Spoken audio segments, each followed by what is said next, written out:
Bien, continuando con el programa, vamos a pasar a otra ponencia en video que lleva por nombre Diseño e implementación de un sistema de medición, adquisición y transmisión de datos de temperatura para la construcción de diagramas de fases en aleaciones binarias por el método de análisis térmico, impartida por Diego Sánchez García, Raúl Ali Cruz Morales, Gonzalo Edaín López Mera y David Tinoco Varela. Adelante, por favor. A continuación se presenta el trabajo titulado Diseño de un sistema de medición y adquisición de datos térmicos para la construcción de diagramas de fases. Presentan Gonzalo Edaín López Mera, Diego Sánchez García, Raúl Dalí Cruz Morales y David Tinoco Varela.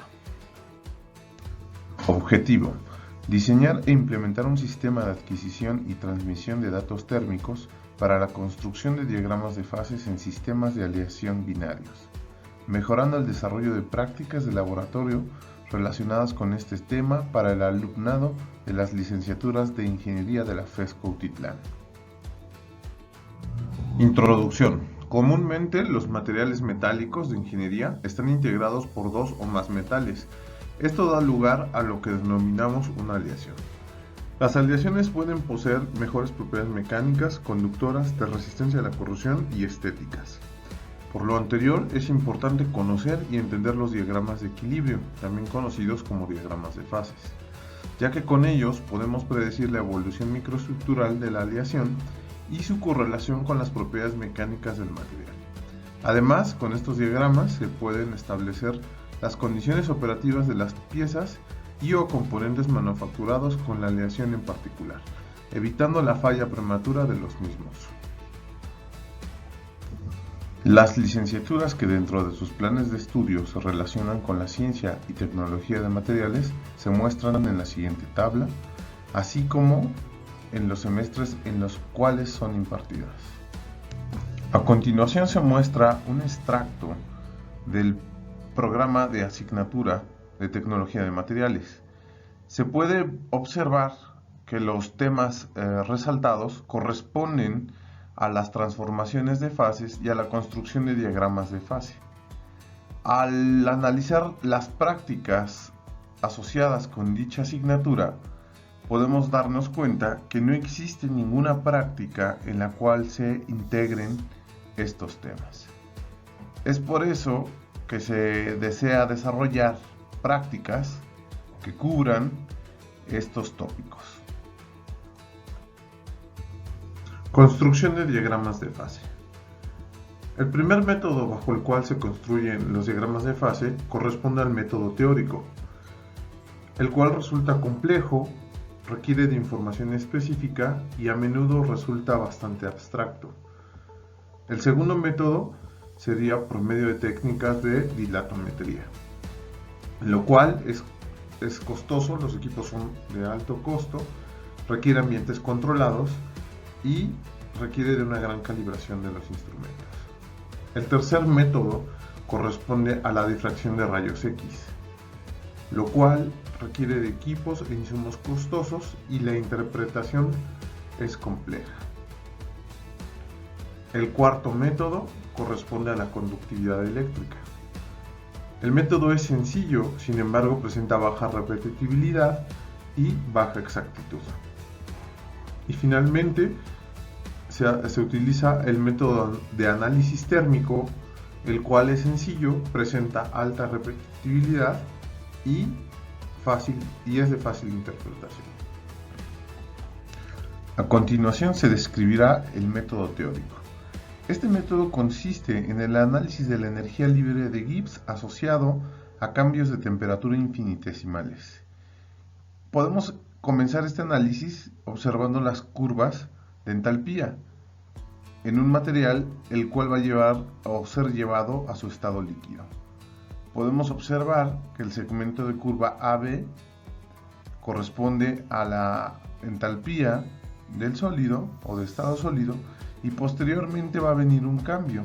En el segmento CD hay un incremento en esta variable y posteriormente continúa en el segmento de recta CD. Cuando se hace este cambio, se asocia este escalón o esta disrupción en la curva, lo cual se asocia con el calor latente de fusión. También podemos ver la proyección, que corresponde a la temperatura de fusión, y lo cual vamos a ir identificando como el punto E. Recordando la definición de energía libre de Gibbs y la definición de entalpía, podemos combinar estas dos ecuaciones para llegar a la ecuación 3.1, en la cual el término de presión y volumen se ha despreciado, dado que en procesos metalúrgicos se realizan a presión constante y los cambios de volumen, el cambio de sólido a líquido o viceversa, se consideran despreciables. Finalmente, podemos observar las curvas de energía libre, la curva de energía libre asociada al sólido y la curva de energía libre asociada al líquido. Recordando el criterio de menor energía o la estabilidad de fase corresponde al que tiene menor energía, podemos ver que por debajo o todo lo que está a la izquierda del punto E corresponde a la fase sólida. La fase estable será sólida. Y posteriormente viene una inversión de las curvas y la curva que va a estar con menor energía libre corresponde a la del estado líquido. Método de análisis térmico. En este se estudia la interpretación de las curvas de enfriamiento de diferentes aleaciones que integran un sistema binario. A diferencia del método teórico, pues basta con analizar una curva de enfriamiento típica para un metal puro, por ejemplo, que sería esta curva, ¿sí? Y desde el punto B al C sería la pérdida de calor debido al sobrecalentamiento, y en el segmento C y D vendría lo que sería el proceso de solidificación, el cambio de líquido a sólido, y una vez llegando al punto D vendría ya la pérdida de temperatura una vez que el metal está solidificado. Esto puede ser aplicable a sistemas no solamente de transformaciones de líquido a sólido, sino que puede haber transformaciones sólido-sólido, lo cual comúnmente aparece en los materiales metálicos de ingeniería. ¿Cómo es el método? El método es hacer diferentes aleaciones con diferentes composiciones de soluto, por ejemplo, un sistema de un elemento A y un elemento B. Tenemos diferentes composiciones y se lleva al estado de fusión y se deja solidificar y se van obteniendo estas curvas, donde vemos el cambio de pendiente. Los extremos corresponden para los materiales puros. Sin embargo, cuando ya se trata de una aleación, se puede ver un cambio en la pendiente, y finalmente cuando se llega a la temperatura T subíndice E, que corresponde a la temperatura eutéctica, vendría una meseta y finalmente la disminución de la temperatura. Entonces es un método bastante sencillo y bastante didáctico para llevarse a cabo dentro de un laboratorio. El método teórico suele complicarse cuando hablamos de sistemas binarios o ternarios, y los términos de entropía y entalpía tienden a complicarse bastante, por lo cual se opta por el método de análisis térmico. Para llevar a cabo este método tenemos que usar tarjetas de adquisición de datos, y en este caso se presenta la tarjeta modelo UTC del fabricante JMI Industrial, la cual se ha usado anteriormente para construir estos diagramas. Sin embargo, vemos en esta cotización que estas tarjetas pues tienen un precio elevado, lo cual limita la aplicación para las prácticas de laboratorio. Por lo tanto, se propone el diseño y la construcción de una tarjeta de datos, de adquisición de datos, que sea más económica y que podamos fabricar dentro de la FES Cuautitlán.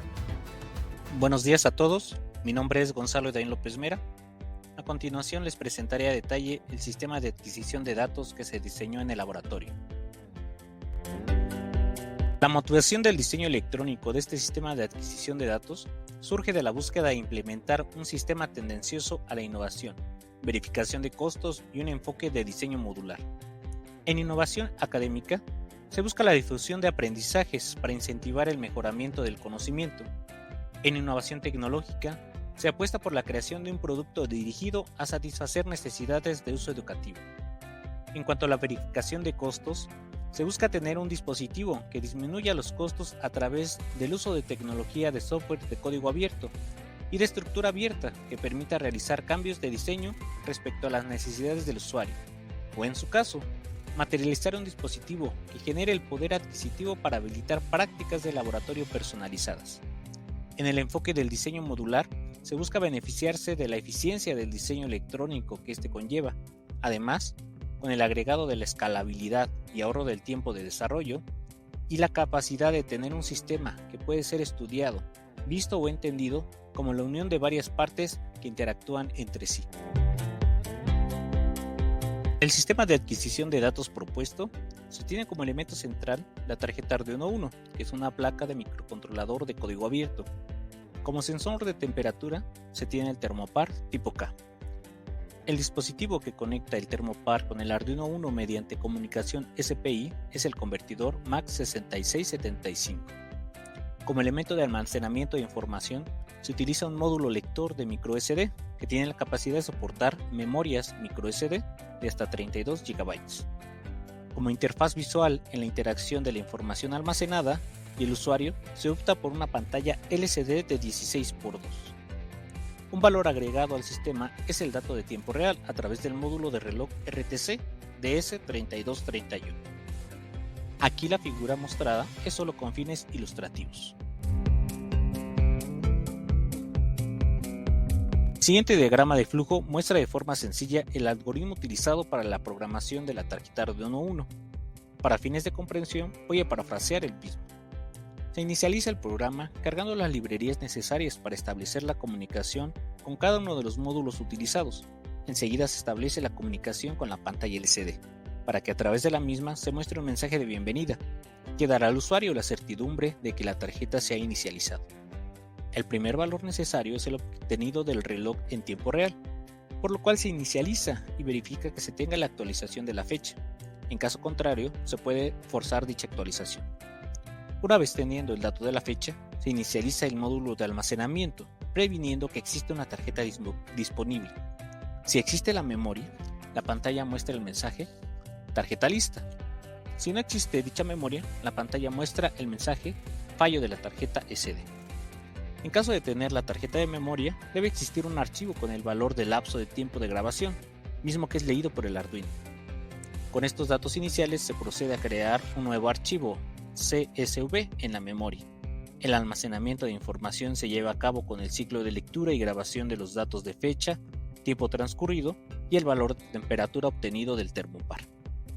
Los datos de temperatura y tiempo transcurrido en cada ciclo son enviados a la pantalla LCD para que el usuario pueda visualizar el muestreo de la información.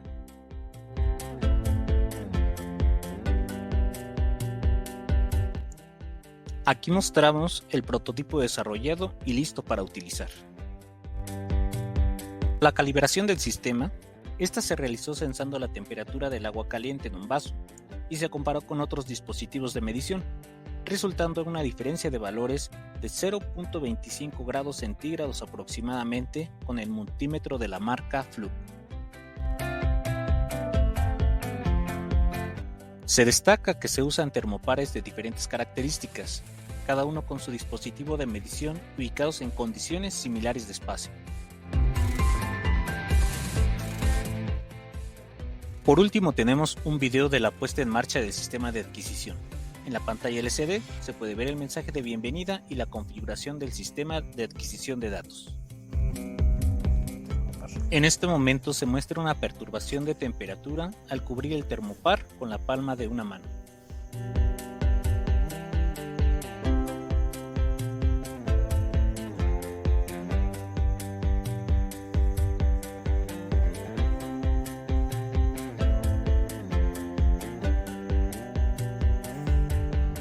Realización de primeras pruebas con fusión de diferentes metales. Para llevar a cabo estas pruebas, se fundieron dos materiales, el zinc y el estaño. Una vez que se llevó al punto de fusión y se dio un sobrecalentamiento al metal, se procedió a introducir el termopar conectado a la tarjeta de adquisición de datos, la cual nos muestra la temperatura y el tiempo de adquisición en tiempo real. Dichos datos van siendo guardados en la memoria SD del dispositivo. Los resultados obtenidos se muestran a continuación. Se obtuvieron las curvas de enfriamiento para el zinc y para el estaño. Ambas corresponden al perfil de curva de enfriamiento de metales puros. Podemos ver la región donde inicia la solidificación y donde termina en ambos materiales. Se muestra la temperatura de solidificación teórica del zinc, la cual se pone en una línea punteada roja, y la temperatura que registró nuestro equipo, alrededor del 0.7 al 1.5% de desviación. Lo mismo para el caso del zinc, la temperatura teórica y la meseta o la temperatura que se censó con el equipo. La adquisición de datos o la resolución es buena, tanto que pudimos captar el fenómeno de subenfriamiento y recalescencia en el estaño. Y estas son las curvas que se pueden obtener con este dispositivo. Agradecemos mucho su atención y quedamos atentos a las preguntas. Pongo a su disposición el correo de los autores por si existen algunos comentarios o aportaciones, las cuales serán bienvenidas. Gracias.